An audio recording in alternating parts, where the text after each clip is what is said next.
السلام علیکم ملګرو، زه یم ستاسو ملګری خان او تاسو ګورئ خان انفو انجن. ملګرو، په دې ویډیو کې به زه تاسو جیف بیزوس سره ملاوم. تاسو کې به ډیرو ملګرو ته دا پته نه وي چې جیف بیزوس په دې وخت کې د ټولې دنیا امیرترین انسان دی.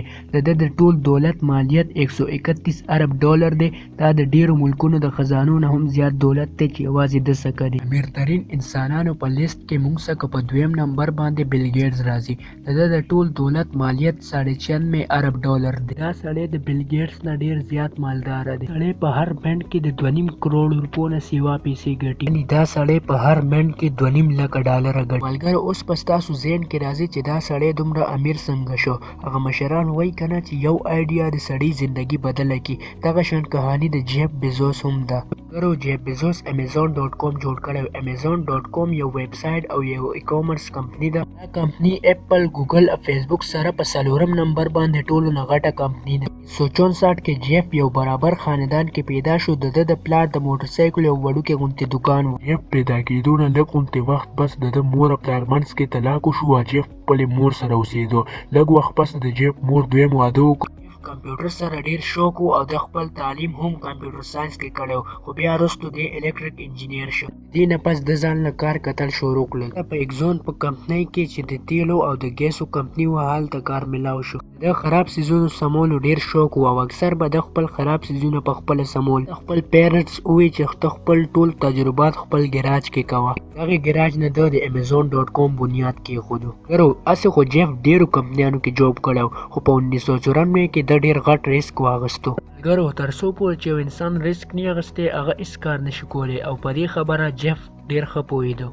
خپل ښه تنخواه والا نوکري پرېښوده. د یو آنلاین یو بک سټور کولاو کړ، یعنی د به آنلاین کتابونه خرڅول.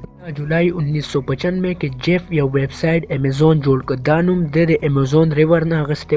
خپل آفیس خپل د کور ګراج کې جوړ کړو، یعنی د به چې چېرته خپل تجربات کو هلته د آفیس. خپلې ښځې هم کار کو او دغې وړوکې غونتې ګراج نه نن د دنیا ټولو نه امیر ترین انسان دی. ملګرو، که انسان د خپل سوچ او عقل نه کار واخلي، دی هر څه کولی شي. ملګرو، Amazon باندې به صرف کتابونه خرڅول او صرف په 13 ورځو کې دننه Amazon نه 45 ملکونو خلکو کتابونه واغستل. دغې کامیابۍ ته کتو نه پس 1998 کې په Amazon باندې کپړې، کلونی او د الکتریک سامان هم خرڅول شروع شو. مختلف کمپنیانو سره رابطه وکړله چاله چې دوی خپل سیزونه خرڅولو دپاره ځای ورکو، او هغه ځای د کمپنی Amazon و. د ځان نه یوازې کور هم اغستی او چېرته به چې د په Amazon باندې کار کو. په لومړنیو ورځو کې خو دته ډیره ګرانه وه. دته د میټینګ دپاره هیڅ ځای به نه و. دوی به خپل کلاینټ سره په دفترونو کې یا په کیفز کې میټینګز کول. ملګرو، په هغه وخت کې تقریبا هر آنلاین کمپنی ډاون کېده. Amazon 2011 پورې د 17 ارب روپو کمپنی جوړه شوه.